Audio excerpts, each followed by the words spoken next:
RJ Rasel ভূত.com YouTube চ্যানেলে আপনাদের সবাইকে স্বাগত জানাচ্ছি। আমি রাসেল। আশা করছি আপনারা সবাই ভালো আছেন এবং ভালোর দলে আছেন। আপনারা ভালোবাসেন বলেই প্রতি বৃহস্পতিবার রাত 11:59 আমরা ফিরে আসি এই ইউটিউব চ্যানেলটিতে। আমরা চাই আপনারা প্রতিনিয়ত জেনে যান কোন ঘটনাটি আজকে আমরা শোনাবো আপনাদেরকে, আর সেই জন্যই আমাদের এই চ্যানেলটি আপনারা সাবস্ক্রাইব করুন। আমাদের ঘটনাগুলি যদি আপনাদের ভালো লাগে তাহলে অবশ্যই লাইক দিন, কমেন্ট করুন এবং শেয়ার করুন। আর সেই সাথে সব সময় আপডেট পেতে আপনারা আমাদের ইউটিউব চ্যানেলটি সাবস্ক্রাইব করুন। আশা করছি আজকের এপিসোডটি আপনাদের ভালো লাগবে। আবারও স্বাগতম প্রিয় লিসেনার্স আরেকটি নতুন ঘটনায়। এবারের ঘটনাটি আমার কাছে খুবই অন্যরকম লেগেছে। আমি এই টাইপের ঘটনা আগে কখনো বলেছি বলে মনে পড়ে না, তবে আমি এই ঘটনার শেষে একটা মন্তব্য করব শুধু। আর আমার বিশ্বাস আপনারা এই টাইপের ঘটনা খুবই কম শুনেছেন। ঘটনাটি আমার কাছে খুবই অন্যরকম লেগেছে, আশা করছি আপনাদের কাছে অন্যরকম লাগবে। প্রতিনিয়ত আমি আপনাদের কাছ থেকে অনেক ঘটনা পাচ্ছি। কিছু ঘটনা তো কমন, মানে ঘটনার ভৌতিক যে আবহটা সেটা কমন, হয়তোবা জায়গা আলাদা, ব্যক্তি আলাদা, কিন্তু কিছু কিছু ঘটনাই আনকমন। এটা আসলে অন্য ঘটনার সাথে মেলানোটা অনেক কঠিন ব্যাপার। আর এমন একটি ঘটনা এখন বলতে যাচ্ছি। এবারের ঘটনাটিও যথারীতি আমাদেরকে পাঠিয়েছেন জয় বড়ুয়া। আসলে এই ঘটনার মধ্যে শিক্ষণীয় অনেক কিছু রয়েছে, ভয় তো রয়েছেই, সবচেয়ে বড় কথা শিক্ষণীয় ব্যাপারও রয়েছে।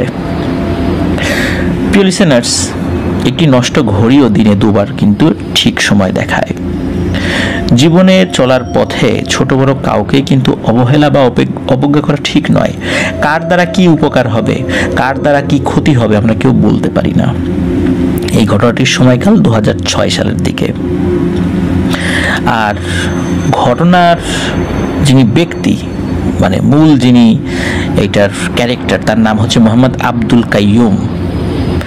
আর আব্দুল কাইয়ুমের ভাই, তার নাম হচ্ছে মোহাম্মদ আব্দুল করিম, যিনি এই জয় বড়ুয়ার বন্ধু। আর ঘটনা যিনি বর্ণনা করেছেন তার নাম হলো মোহাম্মদ রিজভি।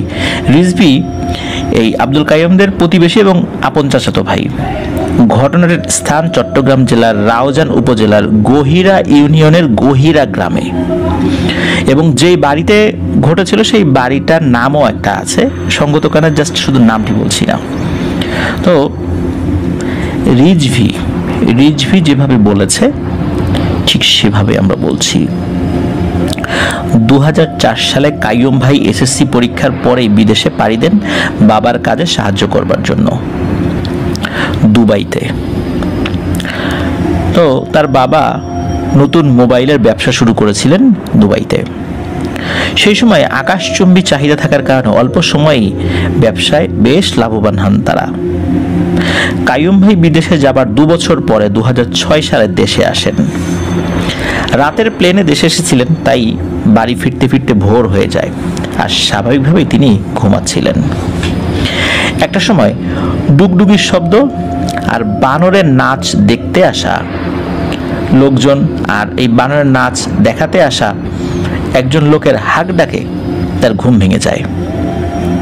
গ্রামে এইসব লোকদেরকে মাতারি বলা হয়। গ্রামের সবাই উৎসাহ নিয়ে তার পেছনে পেছনে ছুটছিল।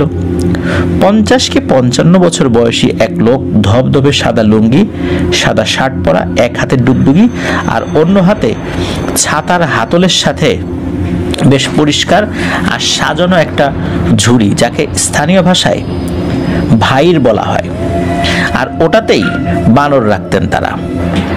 ওই মাতারি বলছিলেন যে গনায় গনি বানরে গনে, এটা বলে যাচ্ছিলেন। এইভাবেই তিনি হাঁক ডাক করছিলেন সেই মাতারি। গ্রামে মাঝে মধ্যে এইরকম মাতারি আসতেন বানরের নাচ দেখাতে, গণাপড়া করতেন, আর তাই গ্রামের সবাই এসবের সাথে পরিচিত ছিল। কিন্তু এই মাতারির পোশাক পরিচ্ছদ দেখে সবাই আরো বেশি কৌতূহলী হন। কেননা হাক ডাকের সাথে তিনি এটাও বলছিলেন তার এটা ভারতীয় রেশমি বানর, এটি নাকি একটা বিশেষ প্রদেশে পাওয়া যায়, সেই প্রদেশে জঙ্গল রয়েছে, সেই জঙ্গলে এই বানর নাকি পাওয়া যায়। এটা খুবই দুর্লভ প্রজাতির একটি বানর, গণা পড়া আর ভবিষ্যৎ বলাতে নাকি এই বানর খুব পারদর্শী হয়, এটি ছিল সেই মাতারির দাবি। ছোট বড় সবার আগ্রহে কাইয়ুম ভাইদের বাড়ির উঠোনেই সেই মাতারি তার ঝোলা কাঁধ থেকে নামান গণা পড়া করবেন বলে। ডুগডুগি বাজিয়ে তিনি তার ঝোলা থেকে বানরকে বের হতে বলেন। বানরটি বের হলে দেখা গেল বেশ সুন্দর বানরটি। বানরটির মুখ আর শরীরের পিছনের অংশ একদম রেশমি বর্ণের, খুব সুন্দর। আর অন্য বানরের মতো তার আচরণ কিন্তু নয়, বেশ শান্ত আর গম্ভীর স্বভাবের। বাড়ির অন্য ছেলে মেয়েদের সাথে রিজভিও সেখানে উপস্থিত ছিলেন। মাতারি বললেন, আমার বানর কিন্তু কোনো নাচ দেখায় না, এটি নাচ দেখানো বানর নয়, এটি ভবিষ্যৎ গণনা করতে পারে নিখুঁতভাবে, আর সমস্যা থাকলে তার সমাধান দিবে। সুতরাং কেউ তাকে ডিস্টার্ব করবেন না, কেউ কোনো খাবার দাবার দিবেন না, হাদিয়া হিসেবে দিতে হবে ফুল আর 9 টাকা মাত্র। তো উৎসাহী বেশ কয়েকজন মহিলা নিজেদের ভাগ্য যাচাই করে দেখেন। দেখা গেল সেই বানরটি 2-1 ভাগ্য গণনা করে দেখতে চাইছিল না। পরে সেই মাতারি তাদেরকে এক পাশে বসতে বলে অন্যদের ভাগ্য গণনা করছিলেন। এদিকে ঘুমের বিঘ্ন ঘটায় কাইয়ুম ভাই ঘর থেকে বের হয়ে লাঠি নিয়ে এসে সেই মাতারি আর তার বানরকে এলোপাথারি পিটিয়ে আহত করে দেন। বানরের মাথা ফেটে রক্ত ঝরছিল, আর মাতারি তার বাম হাতের লাঠির আঘাতে আহত হয়ে মাটিতে পড়ে কাতরাচ্ছিলেন। উপস্থিত সবাই কাইয়ুম ভাইকে বাধা দেয়, কিন্তু তিনি কারো বাধা না মেনে সেই মাতারি আর বানরের উপর আবারও চড়াও হন এবং এই বলে যে, তোর ভবিষ্যৎ গণনার গোষ্ঠী কিলাই, যা ভাগ এখান থেকে। এইভাবে বেশ অকথ্য ভাষায় গালাগালি করে সে লাঠি দিয়ে মাতারির জিনিসপত্র ফেলে দেয় এবং উঠোন থেকে বের করে দেয়। ঘটনার আকস্মিকতায় উপস্থিত সবাই বাকরুদ্ধ হয়ে যায়। কাইয়ুম তাদেরকেও গালিগালাজ করতে থাকেন। সবাই অবাক হয়ে দেখলো রক্ত ঝরা মাথা নিয়েও সেই বানরটি তার মাতারির কাছে গিয়ে তাকে উঠে বসতে সাহায্য করছে। সবাই তো অবাক, এ কি করে সম্ভব? সে নিজে রক্তাক্ত, অথচ সে একটা অবলা প্রাণী হয়েও তার মাতারির প্রতি ভালোবাসা দেখাচ্ছে, মাতারিকে উঠে বসতে সাহায্য করছে। মনে হচ্ছে কোনো সন্তান তার পিতার অসুস্থতায় তাকে ধরে উঠে বসানোর চেষ্টা করছে। এদিকে চিৎকার চেঁচামেচি শুনে বাড়ির ভেতর থেকে কাইয়ুম ভাইয়ের আম্মা বেরিয়ে আসেন এবং এসব অবস্থা দেখে তিনি সহমর্মিতা জানানোর বদলে উল্টো সবাইকে নানা রকম কথা শুনিয়ে দেন। কাইয়ুম ভাই বাড়ির ভেতর চলে যান। এদিকে দেখা গেল সেই বানরটিকে মাতারি রক্ত মুছে দিতে গেলে বানরটি কোনোভাবেই তার কপালের রক্ত মুছতে দিচ্ছে না, আর রাগে সে কাইয়ুম ভাইয়ের বাড়ির দিকে তাকিয়ে গড়গড় শব্দ করছিল। আশেপাশের লোকজন সেই মাতারিকে সমবেদনা জানায়। এক পর্যায়ে মাতারি কান্না করা শুরু করে আর বলে, আমার অনেক সাধনার বানর এটি, অনেক কষ্টে ছোট থেকে বড় করেছি, নিজের ছেলের মতো আদর যত্ন করি, কোনোদিন কারো ক্ষতি করেনি সে, বরং অনেকেরই জটিল সমস্যার সমাধান দিয়েছে সে। তার গায়ে কোনোদিন একটা টোকা পর্যন্ত আমি দেইনি, কিন্তু আজকে এটা কি হলো?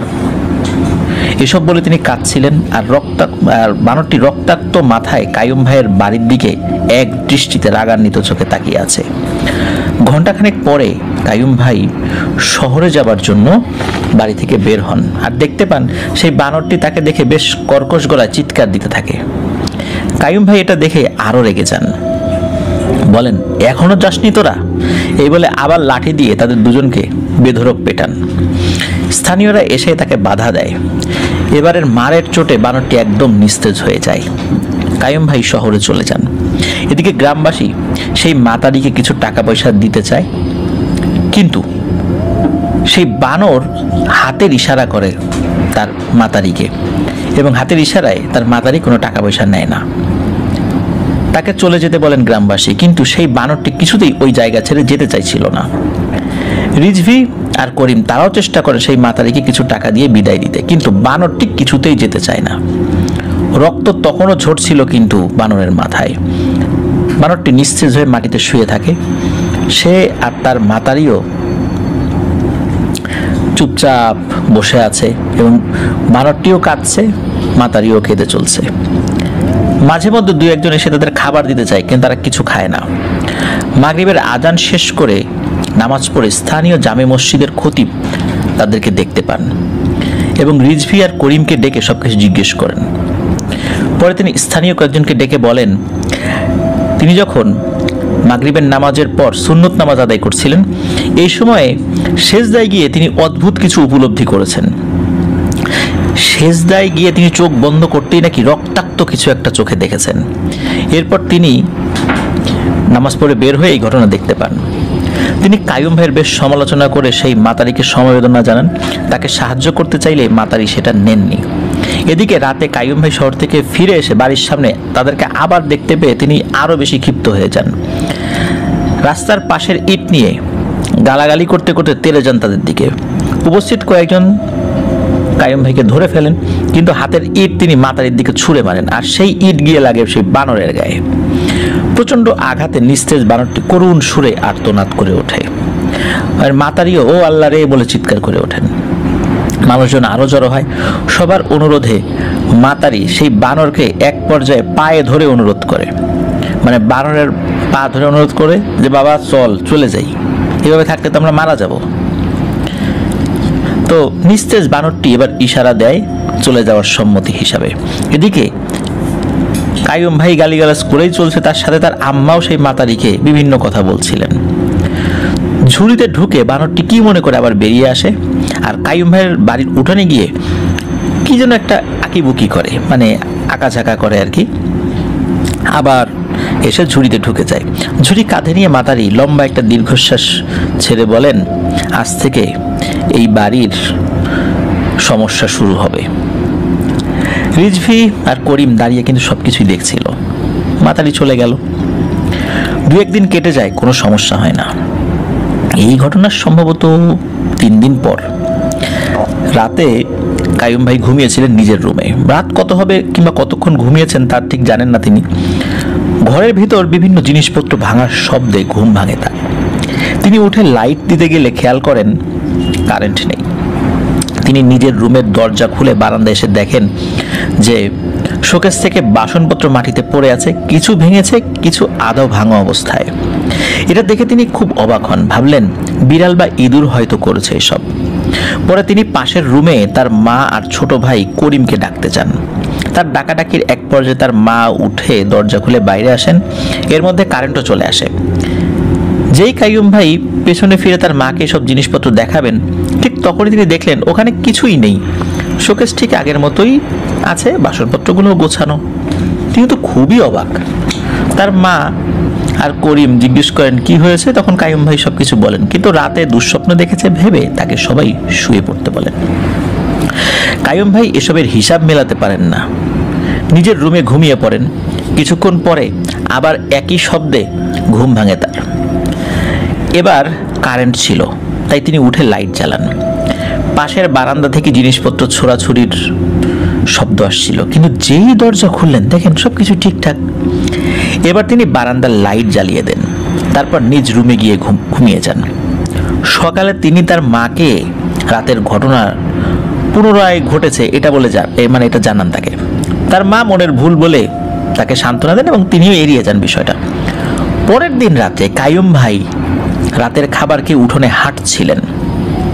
উঠোনের পাশে থাকা একটা আম গাছের উপরে তার চোখ যেতেই তিনি দেখেন একটা বানরের মতো অবয়ব সেখানে বসে আছে। তিনি দৌড়ে ঘরে যান, ঘরে গিয়ে টর্চ লাইট নিয়ে আসেন দেখার জন্য যে ওখানে আসলে কি ছিল। তো তিনি টর্চ মেরে দেখেন যে কিছুই নাই, সেখানে কিছুই দেখতে পান না। তিনি বাড়িতে ঢুকে তার মাকে সব ঘটনা বলেন, কিন্তু এবারও তিনি মনের ভুল বলে এড়িয়ে যান। সে রাতেই কাইয়ুম ভাইয়ের আম্মা ওয়াশরুমে যাওয়ার জন্য রুম থেকে বের হয়ে বারান্দায় এসে ঠিক একই জিনিস দেখতে পান, যেটা কত রাতে কাইয়ুম ভাই দেখেছিল এবং তাদেরকে বলেছিলেন। মানে শোকেস থেকে বাসনপত্র মাটিতে পড়ে আছে, কিছু ভেঙেছে, কিছু আধ ভাঙা অবস্থা। এটা দেখে তিনি ভয়ে চিৎকার দেন। তার চিৎকারে করিম আর কাইয়ুম ভাই জেগে রুমের দরজা খুলে বাইরে আসেন, কিন্তু তারা এসে দেখেন তার আম্মা মাটিতে পড়ে আছেন। তারা তাকে ধরে রুমে নিয়ে যান। পাশের বাড়ির রিজভী আর তার পরিবারের সদস্যরাও সেখানে যান। তার জ্ঞান ফিরে আসার পর তিনি বলেন, বাসনপত্র মাটিতে পড়ে ভেঙে গিয়েছিল, কিন্তু আমি চিৎকার দেবার পরেই দেখি বাসনপত্রগুলো আপনা আপনি জোড়া লেগে আবার শোকেসে গুছিয়ে যাচ্ছে, আর বানরের মতো কিছু একটা এসে আমাকে ধাক্কা দিয়ে ফেলে দেয় আর আমি জ্ঞান হারাই। এবার সবাই কিছু আন্দাজ করতে পারেন। পরের দিন সকালে কাইয়ুম ভাই সেই মসজিদের ইমাম সাহেবকে এসব কথা খুলে বলেন, কিন্তু ইমাম সাহেব কাইয়ুম ভাইয়ের কথা শুনেও এড়িয়ে যান, কেন তিনি নিজেও কাইয়ুম ভাইয়ের উপর বেশ ক্ষুব্ধ ছিলেন।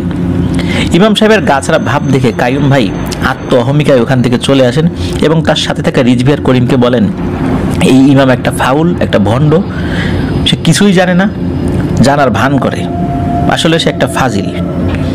এই ধরনের খুবই অবজ্ঞা করে, কটাক্ষ করে ইমাম সাহেবকে নিয়ে তিনি কথা বলেন। ওই রাত্রেই শুরু হলো আসল ঘটনা। গভীর রাত্রে কাইয়ুম ভাইয়ের রুমে একটা অবয়ব কতক্ষণ এদিকে কতক্ষণ ওদিকে লাফালাফি করছে, ঠিক বানর যেভাবে লাফালাফি করে। কাইয়ুম ভাই ঘুম চোখে এটা দেখে ভীষণ ভয় পেয়ে যায়। অবয়বটা তার খাটে উঠে তাকে চট থাপ্পড় দিতে থাকে। কাইয়ুম ভাই জোরে চিৎকার করে মাটিতে পড়ে যান। মাটিতে পড়ে তিনি দেখতে পান ওই যে রেশমি বানরটা পায়ের উপর পা তুলে একটা চেয়ারে বসে আছে আর তাকিয়ে দেখছে, মানে তার দিকে তাকিয়ে আছে।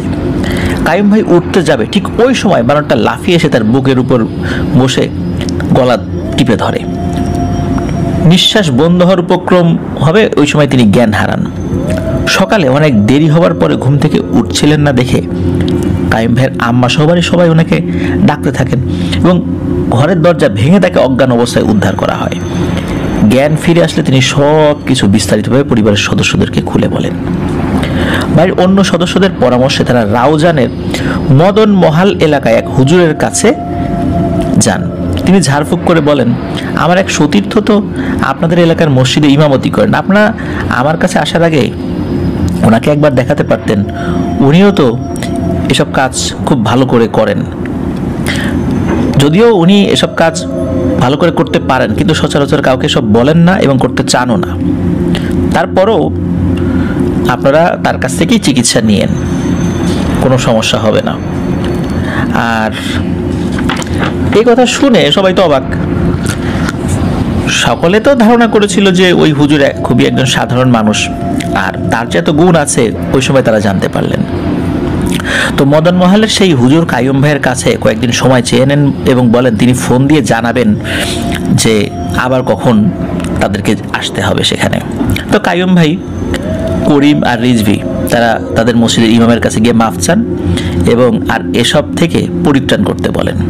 সেই হুজুর বলেন, দেখো, সুস্থ করার মালিক আল্লাহ তাআলা, আমি তার দরবারে তোমাদের জন্য দোয়া করতে পারি, সব কিছু তো তারই হাতে। তবে আমার মনে হয় না তোমার এই সমস্যা সহজে সমাধান হবে, কেন আমি আমার সিজদা দিতে গিয়ে দেখেছি ভয়ঙ্কর এক জিনিস, আর খুব করুণ একটা জিনিস, রক্তাক্ত কোনো একটা জিনিস কাতরাচ্ছে। পারলে সেই মাতারিকে খুঁজে বের করে তার কাছে ক্ষমা চাও।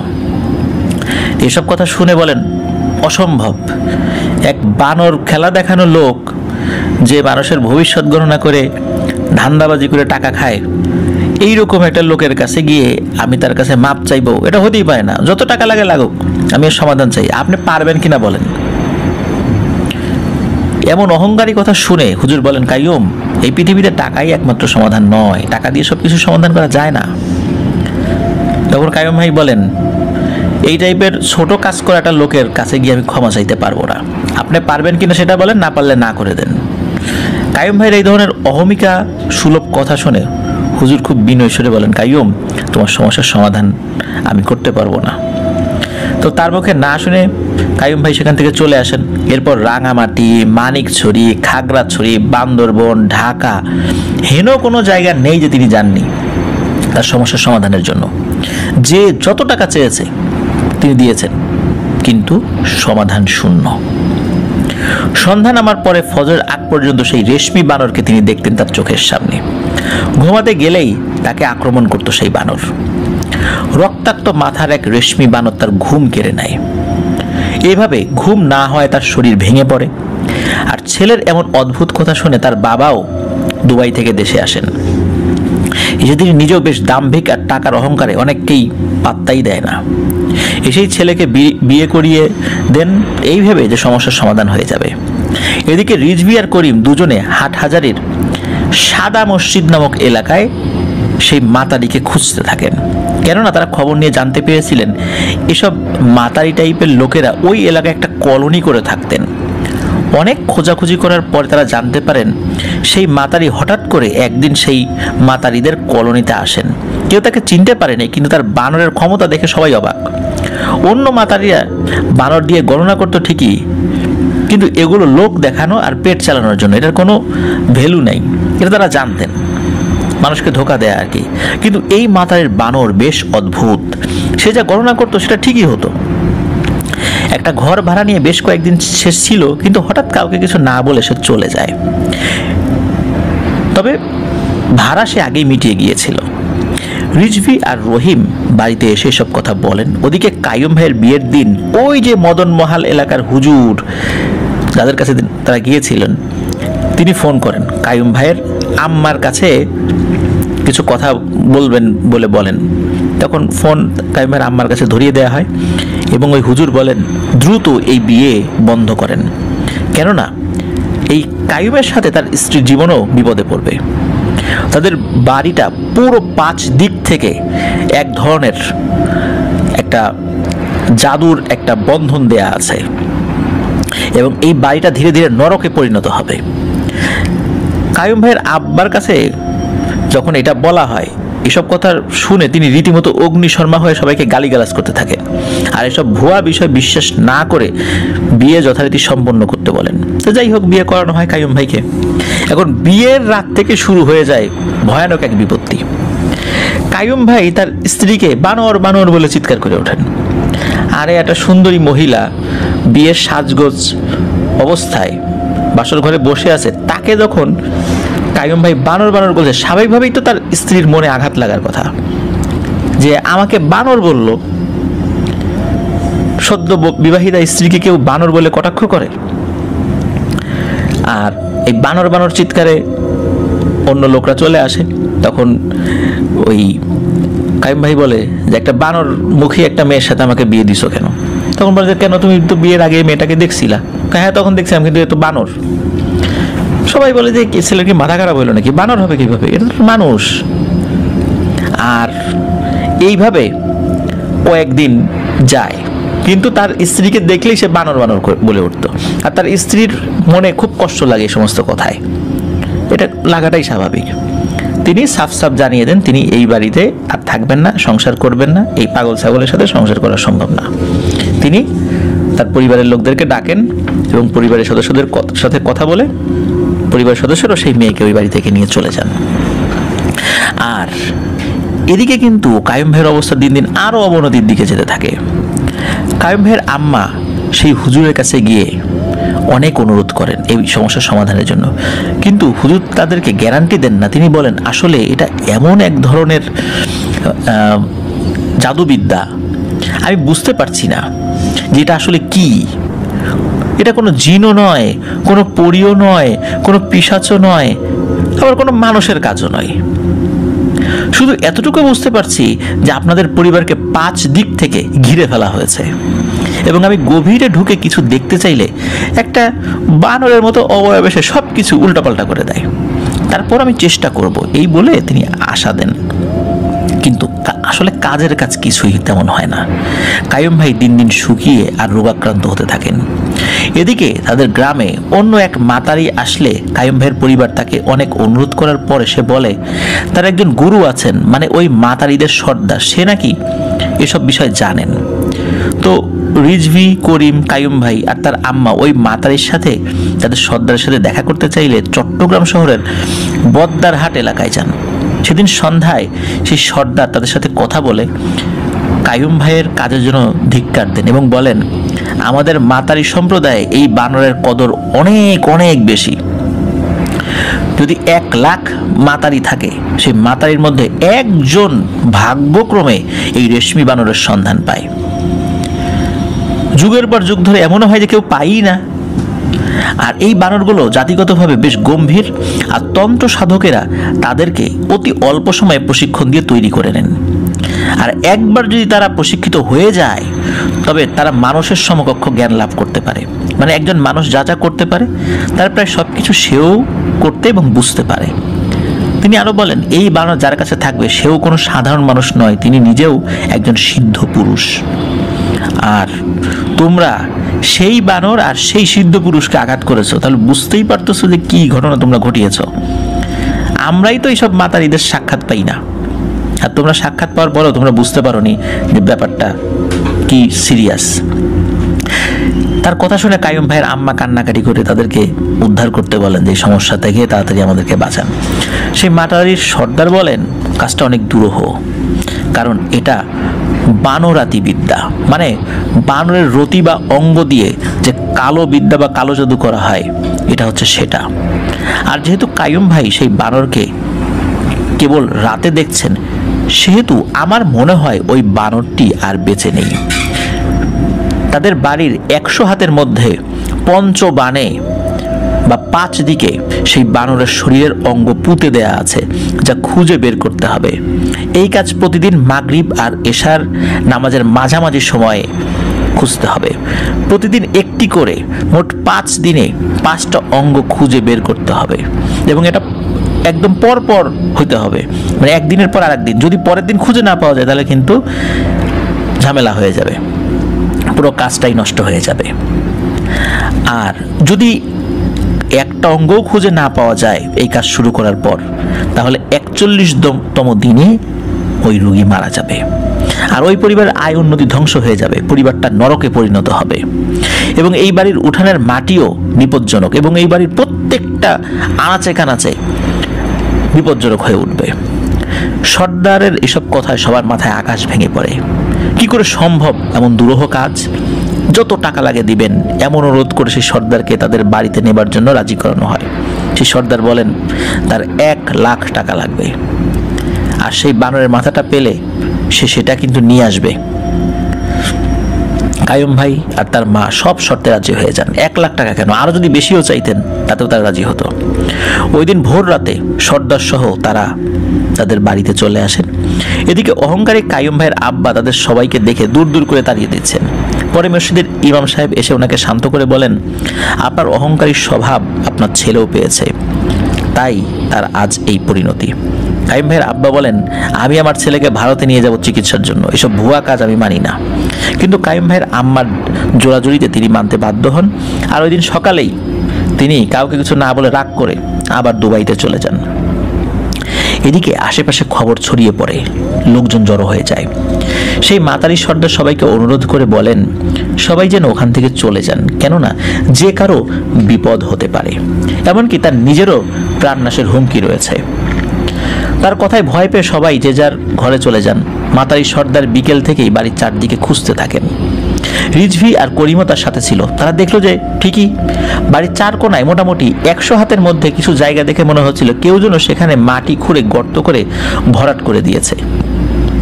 মাতারি সর্দার জায়গাগুলো চিহ্ন দিয়ে রাখেন। মাগরিবের আজান শেষ হলে প্রথমে তিনি পূর্ব দিকের কোণায় চিহ্ন দেওয়া জায়গাটি খনন করতে থাকলেন। কম সময় থাকায় দ্রুত কাজ করছিলেন তিনি। 1 হাতের মতো মাটি খুঁড়তে দেখা গেল লাল কাপড়ে মোড়া কিছু একটা। তিনি টেনে সেটা বের করেন এবং কাপড় থেকে বের করে দেখেন একটা বানরের হাত, প্রায় পচে হাড় বেরিয়ে এসেছে। তিনি সেটা নিয়ে তাকে থাকতে দেওয়া রুমে চলে যান। ওই দিন রাত্রে কাইয়ুম ভাইয়ের শরীর আরো ভেঙে পড়ে। তিনি চিৎকার দিয়ে বলছিলেন, আমার ডান হাত ব্যথায় শেষ হয়ে যাচ্ছে রে, ব্যথায় শেষ হয়ে যাচ্ছে, আমি তো নাড়াতে পারছি না ডান হাত। তো ওই রাত্রে তিনি দেখেছেন সেই রেশমি বানর তার সামনে বসে আছে, কিন্তু বানরের একটি হাত নাই এবং ওই বানরের ডান হাতটা নাই। তো সকালবেলা তিনি তো কান্নাকাটি শুরু করছেন এবং তার এই অবস্থা দেখে বাড়ির সবাই কান্নায় ভেঙে পড়েন। মাতারি সর্দার নিজেও চিন্তিত হয়ে পড়েন, কেননা রোগ কমার বদলে বাড়ছে। 1 হাত ওঠানোর পরে তো তার আরো সুস্থ হওয়ার কথা। তো যাই হোক, এদিকে তিনি 4 দিন 4 দিক থেকে 2 হাত 2 পা উদ্ধার করেন। এদিকে 4 দিনে কাইয়ুম ভাইয়ের 2 হাত এবং 2 পা কেমন যেন শুকিয়ে যেতে থাকে। মনে হচ্ছিল কেউ এগুলোর ভেতরে থাকা রক্ত মাংস চুষে খেয়ে নিয়েছে। একেবারে চিমিয়ে যায় কাইয়ুম ভাইয়ের 2 হাত এবং 2 পা। পোলিও আক্রান্ত হলে মানুষের পা যেমন শুকিয়ে যায়, ঠিক তেমনি তার 2 হাত 2 পা এরকম হয়ে গেছে। হাঁটা চলা বন্ধ হয়ে যায়, তার একটা মানে পঙ্গু মানুষের মতো হয়ে যায়। এখন পঞ্চম স্থান খুঁজে পেতে খুব বেশ বেগ পেতে হলো ওই মাতারি সর্দারকে। পরে সবাই দেখতে পেল বাড়ির উঠোনের সামনে যেখানে বানরটি শুয়েছিল ঠিক সেখানেই মাটির নিচে লাল কাপড়ে মুড়িয়ে রাখা হয়েছে একটা বানরের মাথার বুকের অংশ। পচে গলে গেছে সবকিছু। অনেকে দেখেই ভয়ে পালিয়ে যায়। মাতারি সর্দার সবকিছুই এক জায়গা করেন। দেখা গেল সেই বানরের মাথার খুলি কপালের আর কপালের দিকটা ফাটা, তার খুলির যে আর কপালের মাঝখানের একটা জায়গা আছে সেটা ফাটা। রিজভিয়ার করিম বুঝতে পারে এটা সেই রেশমি বানরের মাথা। মাতারি সর্দার বলে ওঠেন, সবাই সাবধানে থাকবেন, কাজ এখনো পুরোপুরি হয়নি, কারো না কারো প্রাণনাশ হবেই। এদিকে কাইয়ুম ভাইয়ের অবস্থা আরো বেগতিক হয়ে যায়। উপায় না দেখে তাকে দ্রুত মেডিকেলে নিয়ে যাওয়ার ব্যবস্থা করা হয়। এদিকে মাতারি সর্দার নিজের মতো করে রিচুয়াল করেন এবং পরদিন সকালে নিজের পাওনা বুঝে নিয়ে চলে যান। যাবার সময় তিনি সেই বানরের মাথাটা নিয়ে যান আর অন্য অংশগুলো সব এক জায়গা করে মাটি চাপা দিয়ে দেন এবং বলে যান তিনি তার সাধ্যমতো সব কিছু করেছেন, আর এখন আল্লাহ তাআলা যদি চান তাহলে সমস্যার সমাধান হবে। ওই দিন দুপুরবেলা খবর আসে কাইয়ুম ভাইয়ের আব্বা দুবাইতে হঠাৎ করে মারা গেছেন স্ট্রোক করে। শোকে বিহ্বল পুরো এলাকা। এদিকে কাইয়ুম ভাইয়ের নির্দিষ্ট কোনো রোগ খুঁজে পান না ডাক্তাররা, ঠিক আগেও যেমন পেতেন না। যখন প্রথম দিকে কাইয়ুম ভাই চিকিৎসা নিতে যেতেন মাঝে মাঝে, ডাক্তাররা কিন্তু কোনো রোগী খুঁজে পেত না। যাই হোক, 2-3 দিন পর কাইয়ুম ভাইকে হসপিটাল থেকে বাড়িতে নিয়ে আসা হয় আর নির্দিষ্ট প্রক্রিয়া শেষ করে কদিন পরেই ওনার আব্বার মরদেহ কিন্তু দেশে নিয়ে আসা হয়, দাফন কাফন করা হয়। যারা ওনার আব্বার সাথে ছিলেন সবাই বলেছেন সম্পূর্ণ সুস্থ মানুষ হঠাৎ করে শরীর খারাপ লাগতেছে বলতে বলতেই মারা যান।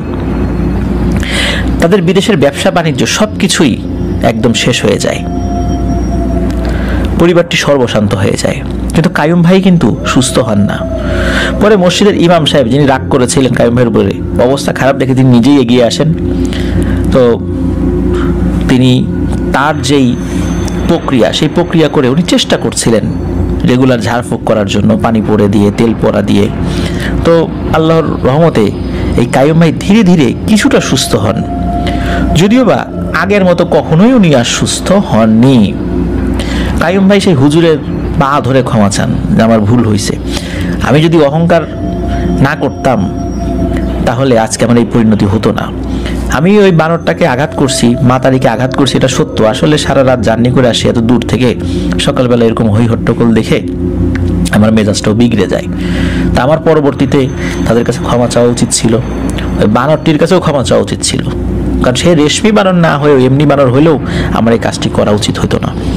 আর অল্প সময় আসলে অনেক টাকার মালিক হয়ে যাওয়ার কারণে আমি কাউকে মানুষ মনে করতাম না, আর প্রাণীর কথা তো বাদই দিলাম, মানুষকেই মানুষ মনে করতাম না। এটা আমার চরম একটা ভুল এবং অন্যায় হয়েছে, যার কারণে আল্লাহ আমাকে এই শাস্তিটা দিয়েছেন। আর আমি এই শাস্তিটা নিজের কর্মদোষ আমি ডেকে এনেছি। তো যাই হোক, 2020 সালে করোনা শুরুর মোটামুটি প্রকোপটা বেড়ে যাওয়ার আগেই এই কাইয়ুম ভাই ওই অসুস্থ অবস্থায় মারা যান। বানরাতি কালো বিদ্যায় রাতারাতি একটা সমৃদ্ধ পরিবার কিভাবে ধ্বংস হয়ে যায় সকলের চোখের সামনে। করিম বর্তমানে দুবাই প্রবাসী, রিজভি নিজেও দুবাই থাকে, দুজনেই বিয়ে শাদী করে সংসারী হয়েছেন, ভালোই আছে দুজনে।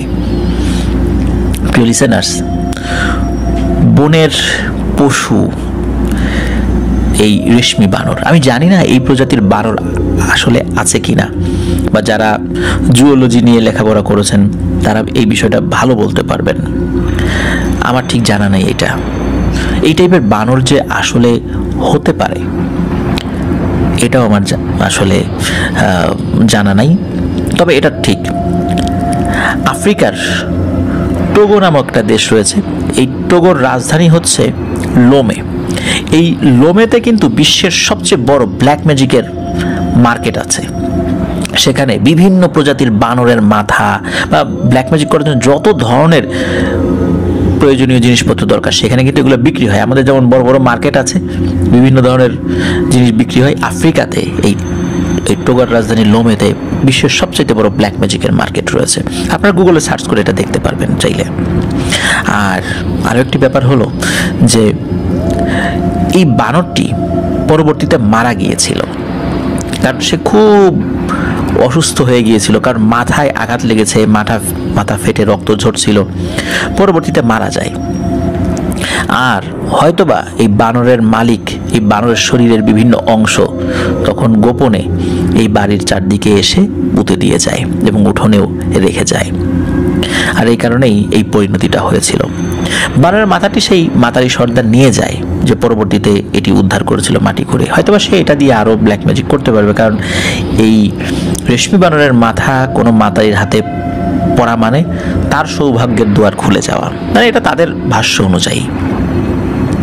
প্রিয় লিসেনার্স, আমরা কখনোই মানে কোনো প্রাণীকে এইভাবে আঘাত করব না, সেটা যেটাই হোক না কেন। আমি কিন্তু এর আগেও বিভিন্ন ঘটনাতে এই বিষয়ে আপনাদেরকে একাধিকবার বলেছি, তারপরও বারবার বলছি যাতে বেশি বেশি করে বলার ফলে আমার নিজের মনের মধ্যেও সেটার একটা প্রভাব রয়ে যায়। তো আশা করছি প্রিয় লিসেনার্স, ঠিক অন্যরকমও আমি বলবো না, খুবই অদ্ভুত রকমের এই ঘটনা আসলে আপনাদের কেমন লেগেছে আমি জানি না, তবে আমি মানে আমার অন্তর থেকে বলছি এই ঘটনাটি আপনাদের ভালো লেগেছে এবং আমার কাছেও খুবই অন্যরকম লেগেছে।